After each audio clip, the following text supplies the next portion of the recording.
to Inspired Earth. I've got something special for us all to listen to today.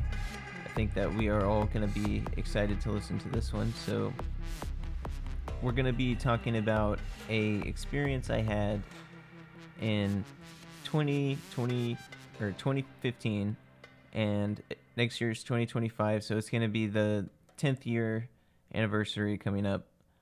And yeah, it's surprising that it's been that long, but I still remember a lot of what happened that night. And before Ian Punnett had passed, he talked about the importance of recording experiences like this for posterity's sake. And I thought that that was interesting, if not for your family, if for everybody. And yeah, it would be interesting to see future generations come back and listen to all these people talking about their experiences and compare experiences through time and see how they evolve. But so I've talked about this experience a couple times on different types of mediums and stuff, and I've never had the experience of giving a long form explanation of what happened that night. Like, I've gotten a pretty good amount of time before, but I feel like it needed more time and explanation. So it was kind of a hot night, and me and some friends decided to go and basically camp outside overnight. And it wasn't an area that we didn't know. We had spent a whole lot of time in there just having fun, messing around. I pretty much knew where like every tree was. I knew everything, like where everything was in this little tiny area. But it was a nice area, and it was a river bank.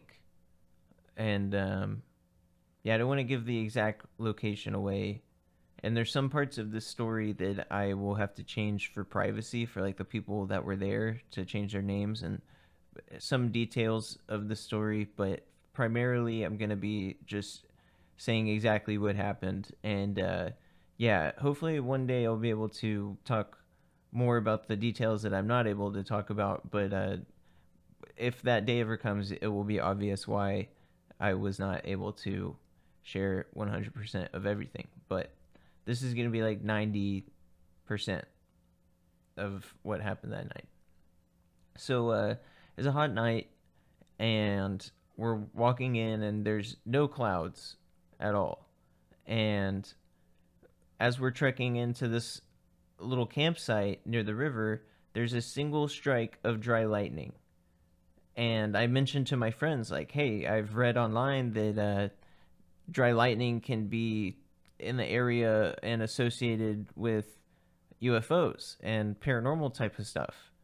And honestly, I just thought it was heat lightning or something like that. I mean, I don't know much about like random lightning strikes, so I just associated it with some sort of weather type of thing. I thought it was weird though, and it was notable. And so we just keep on going in, and we didn't really think much of it. Like, that was cool. Like, it's cool being out in nature. You get to see that sort of stuff. And that was pretty much the end of it. It's a short walk, so it doesn't take much longer for us to get into the area. And to try to paint a little picture of the area that we camp at is, there's a big hill, and we camp at the top of the hill, and there's a clearing that goes down the hill. So if you can imagine a big clearing with a flat part at the bottom, and then you walk up the hill, and it kind of plateaus, and there's a flat part at the top of the hill that's a circle with a big oak tree in the center of the circle. So it's kind of impossible to get lost. You know, we're in a giant clearing, and there's a couple bushes in the middle of the clearing, like a bush patch of large bushes. I don't know the type of bush, otherwise I would tell you, but it was like a mixture of plants that had been kept like this brush patch had been kept that way for some reason. Everything else had been mowed and cleared, and it was nice. It was like a park, basically, kind of like a park. And so we set up camp at the top of this hill where the oak tree is, and we can overlook everything in front of us. And then to our left, on the side of the hill, is basically a cliff. Very, not super steep, but a very, very steep. Well, not super far down. It was not a far drop. It was like maybe 30 feet max. But it was quite steep. And there was areas that you could maybe navigate up the side of it, like walking sideways like a mountain goat. But yeah, it was primarily pretty much just like very steep. And one thing that I thought was peculiar was that we had kind of come in at a different angle than we normally had. Normally we would just walk straight in through a short route, but for some reason that night I was like, I have the feeling that we need to come in from a different angle. And it was like a longer route to get in there. And I'm not really sure why I had decided that, other than just like a gut feeling. And a lot of the people I was with, just anytime I was like, hey, I have a feeling, they're just going to go with it. So basically we went in from this other long angle, and we ran into these wild boar, and they had like piglets and stuff, so we were cautious and letting them leave. We didn't like hogs with pigs are pretty dangerous, and we didn't have any weapons, so we didn't really want to tangle with the hogs. So we were trying to steer really clear of the hogs and get to our campsite, where the hogs would basically be down by the river, and we were going to be like 50 yards, but probably further than that, maybe like 100 yards away. And the hogs, again, we have the defensive type of terrain where we're at the top of the hill and there's like cliffs behind us, where nothing can really sneak up on us, hardly at all. And yeah, then the big open field in front of us. So just trying to paint the picture, and then there's like a ring of trees all around us, and that's what basically, there's like this clearing, and then all around the edge is a line of trees and brush, and of various thickness. So yeah, we get up to the top and we set everything up, and like we see the hogs, and it's no big deal. They leave, and we just take note of it, of like, yeah, there's hogs in the area. We pretty much already knew that. Wasn't optimal, but it wasn't a huge deal, because it wasn't like a giant pig or family. It was like a pretty small group. Like the mom and dad were both small, and so were the piglets, and they were leaving. So, and we were making lots of noise and stuff. We didn't want to walk up onto anything. So we get the camp set up, and we set up a fire, and I brought like a bunch of candles and lantern type things and lights. And it's pretty clear, so we don't have to worry about fire. Like I said, it's like a clearing. There's no brush or anything where the fire could spread, and we made sure to be careful with that. But so as we're setting up and everything, we basically had just finished, and we're just relaxing and starting to listen to some music, and really hadn't had much time to be there when we hear all of these handgun shots, what sounded like handgun shots, ring out very close to the north of us, and we're like northeast-ish, and we're on the edge of a property line. So we're like, okay, well, like they're shooting in their property line, and we're on the edge of this property line. So and we didn't hear any whistling or like yelling or banging or anything like that. So just chalk one up another one to like just randomness. Like people will come out and shoot handguns into the river just willy-nilly, uh, or they could have been shooting at those hogs, or it might not have even been gunshots. It could have been like stuff hitting logs and stuff. We know gunshots pretty well, though. Like it sounded like a higher caliber. It didn't sound like a 9mm. It sounded like a 45. We pretty much all agreed on that. There was 4 of us there, and we all agreed that was gunshots, and it was close. But we weren't being shot at. It was just gunshots nearby, which could be anything. That could just literally be people having fun and stuff. But we're out there, so obviously we're concerned about that. But it doesn't continue. It was just somebody like dumped a mag, which was weird. Maybe they were trying to scare something off, or shoot at the hogs, or scare us off. I'm not really sure. But we cut the music, and we were like sitting there like, oh shit, like, is this person trying to get us out of here? Are we somewhere that we're not supposed to be? Those sorts of questions. And we're like, no, we're in this property line. Like, there's a big giant dirt pile behind us. That's the property line. So we know we're in like the park. We haven't left the park. We know this area really well. We know where we're at. So we're just like, okay, well, it stopped. We're here. Everything seems okay. So, I mean, let's just continue on camping. Like, very strange. But, so we basically start talking, and we go exploring for a little tiny bit. Like, not exploring into the woods, but just like looking around our little clearing, and like looking at this giant tree. There was an even bigger tree at the bottom of the hill that we went and checked out for a little bit, and then kind of came back towards the campsite, and we were talking, and I'm talking to them about downloads that I've had from ET in the past, and I don't know how people will, like the listeners will feel about that sort of thing. Some people say that's cringy. I didn't know that people will say that that's cringy or whatever, but that's just the best way that I would describe what happened to me. And this was like in the past.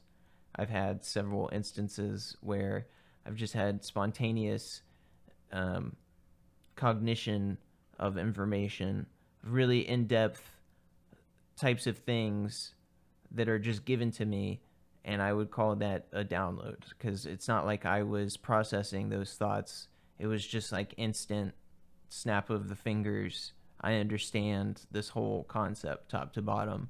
That was and sometimes it's really emotional, and it's not always good news, but and that was in the past that had happened to me, like whenever I was younger. I mean, sometimes I still have similar types of stuff, but I've never had anything on the level of some specific ones in the past. And I guess I'll just say that we were talking about consciousness and layering of thoughts and how that works, and basically just describing how the human consciousness works and in relation to the brain and the layering of our senses and stuff like that. And as I'm describing these things to the campsite, I suddenly start to feel like the feeling of being eavesdropped. Something is listening in. And that feeling kept growing and growing and growing until basically I felt like this thing was hanging on my every word. Like, as I'm saying the word, I can feel it just like on the edge of its seat, it just holding on for every single thing that I said. And it was really disturbing. And I started telling, well, I didn't tell my group that like at first, but it started getting so overpowering that I was like, guys, I feel like there's something out there listening to us. And then they were like, what are you talking about? And so I tell them that I feel like we're being eavesdropped on, and they're kind of like, I don't know, like, I don't know about that. So I'm like, yeah, whatever. Let's just keep on having fun. It's just like a weird feeling. And so we go down to the bottom of the hill to uh, look at this tree, and like the moon is super full, and it was just really pretty down at the bottom, near where the water was and where this tree was. So we go down there, and I see my friend go into the bushes, which is abnormal, and he just walks straight into the bushes. And I wondered what he was doing, and like that wasn't like him. And I went back up to the campsite to go and grab something, maybe a phone or a light or something, because I was worried about him going in there. And I was like, we need light. And as I get to the top of the campsite, and this is at the bottom of the hill, and I walk up to the top of the hill, which is probably, this hill is a good 50 yards, maybe longer, long. And I meet him up there. I meet the guy that I just watched walk into the woods at the bottom, at the top. And he's like confused and kind of like standoffish. And I was like, well, where, like, didn't I just see you down there? And he was like, I don't know. Like, I don't know how I just got up here. I just kind of got lost. And I was like, what do you mean you got lost? Like, how did you get lost? Like, this is open clearing. And he just was like, I don't know, like, and didn't want to talk about it or whatever. So I thought that was weird.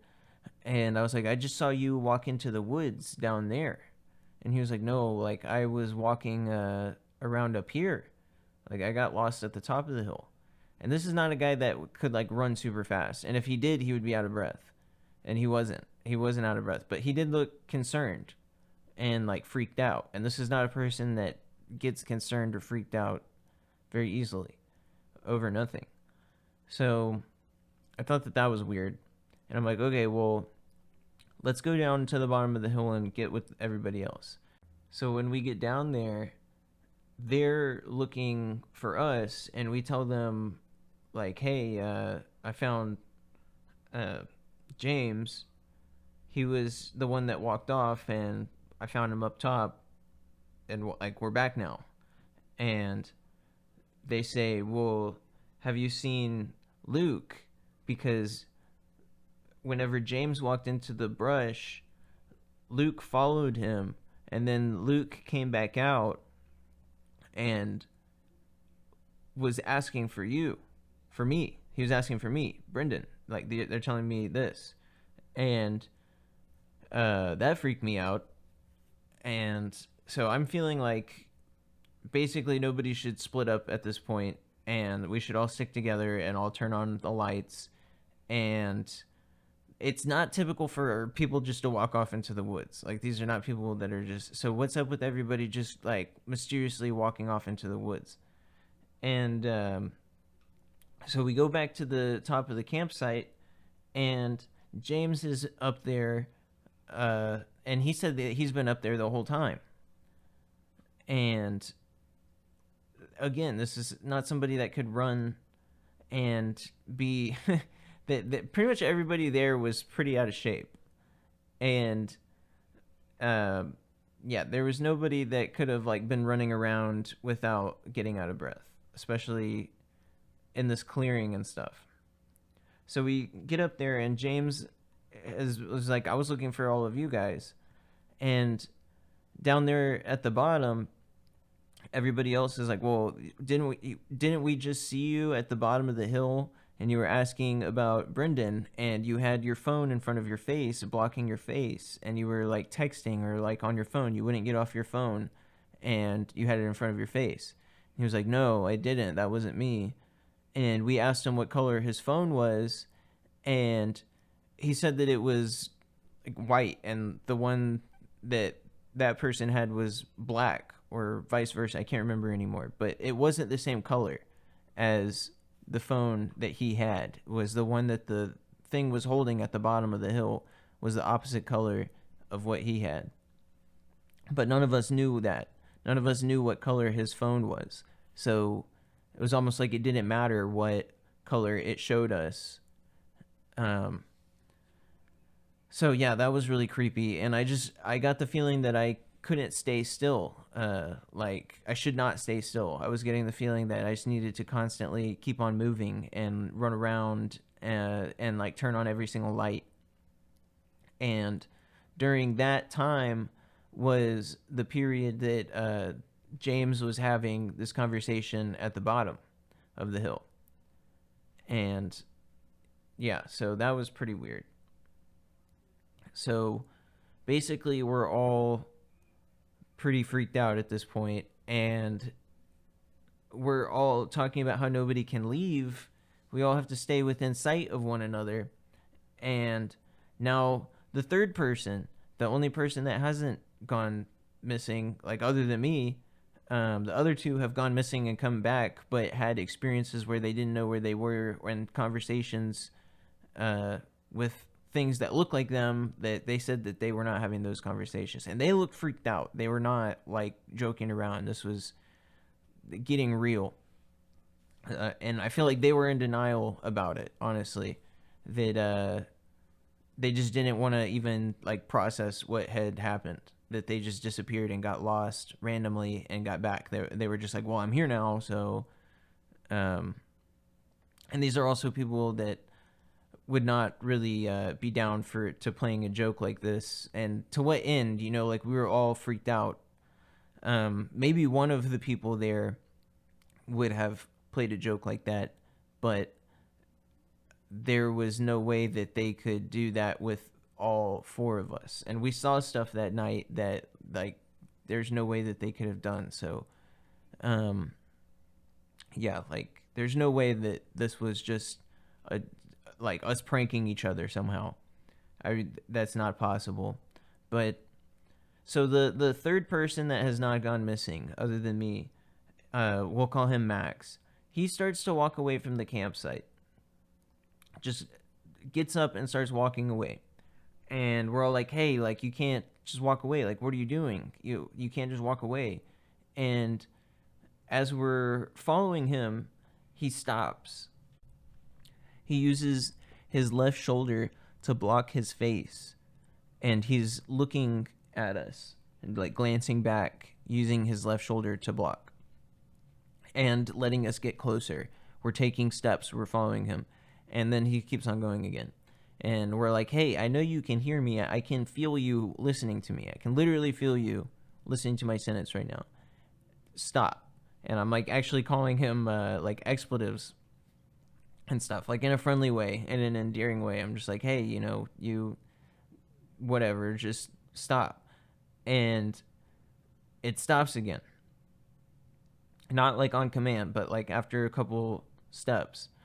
And we're getting closer. And this time, instead of just using the shoulder, it like pulls out its whole arm and blocks its face. Like tucks his face into his arm to where it's covering most of his face, and all that there is like the eyes over the arm and shoulder. And he's like almost like Dracula.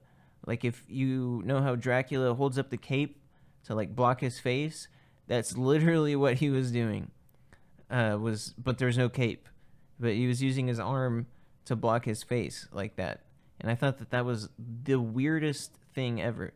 Well, we get closer, and we're kind of getting more and more freaked out following this person. Like, this person is not behaving like Max should be. And he's kind of a heavier guy. And this, if out of anybody that would be pranking us, it would be Max. But, like, Luke and James would have never have come up with this sort of thing. They never would have been able. I don't even think Luke would have been able to do it if he wanted to, like come up with or even act out the way that they were acting. But anyways, as we get closer to Max, we're getting closer and closer, and he stops. And this is the third time he stops, and we all are getting this is probably within like 6 feet of each other, or probably around 6 feet. And Max does this clean tuck and roll into this middle group of brushwork that I was talking about in the middle of the field. This middle, there's a bunch of brush in the middle that I don't know why it was there. It's just, it was like mowed around and everything, but it was like a giant brush pile. And we start to hear this inside joke, and it tells us an inside joke. But okay, just like a side bar here, that this inside joke was supposed to be from a TV show, and we were all convinced that we had heard it from this TV show, and he was drawing us nearer by making these sounds and inside joke from the TV show. The only issue is, since I've gone back and watched that TV show, I cannot find that inside joke or those sounds anywhere. But yet we remembered them from that show, and I remembered him doing this call to us to try to get us closer. Super weird. I don't know if that's like a screen memory or what that is, or how we could all remember it being from a TV show but it not being in the TV show. Very strange. And this TV show also has made mention of gray aliens and stuff like that in the past. So it's just really strange. But I get up to the bush, and it's going, "Hey, come here," in like a low, raspy voice. And I don't go into the bush. I'm like curious and freaked out, and becoming more and more and more freaked out by the second. And I get next to the bush, and remember, this is like a full moon night, so I can see the sunlight coming through the bush, and inside of the bush I see this long pair of arms in an ape-like stance that was gray arms. And I can remember that they were glistening in the moonlight, like they were wet or moist. And that it kind of looked like a mixture of like a lizard skin or like salamander skin with like a shark skin. It made me think of shark skin, but a little bit smoother and like, I don't know. But I saw that and basically started freaking out, and I yelled to my friends, "It led us here," and I start trying to run away, and my friends are like, "No, don't run away. You can't just run into the middle of the woods in the middle of the night. We all have to stick together." And so yeah, we basically at that point we're like, fuck, like we got to go back up to the camp.